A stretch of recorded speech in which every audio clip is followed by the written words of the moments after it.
Good day. Into this digital age, it is impossible to imagine life without social media like Facebook, Instagram, TikTok, or X, formerly Twitter, have become an important part of how we communicate, learn, and express ourselves. While social media has brought people close together, it has also raised concerns about how it affects our mental well being.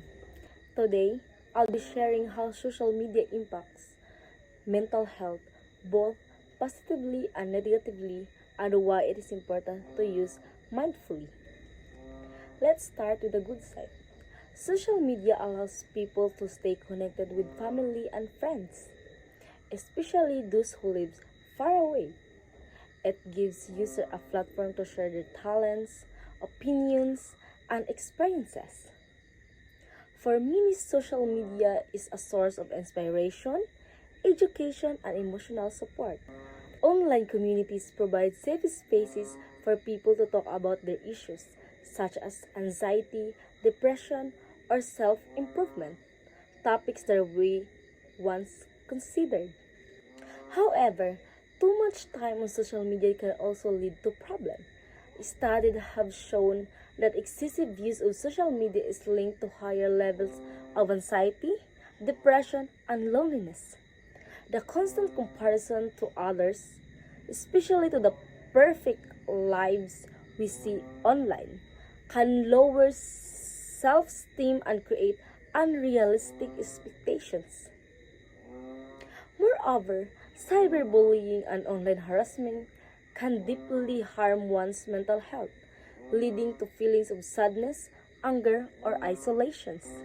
Psychologists explain that each like, comment, or share triggers the release of dopamine, the brain's feel good chemical. Over time, many people crave this attention and validation, forming habits similar to addiction. This cycle can affect focus, sleep, and emotional stability. Despite these issues, the goal isn't to quit social media completely, but to use it wisely. Setting time limits, unfollowing negative accounts, and taking digital breaks can make a big difference. It is also important to remind ourselves that what we see online is often just a highlight reel, not a real life. In conclusion, social media can be both a powerful tool and a silent threat.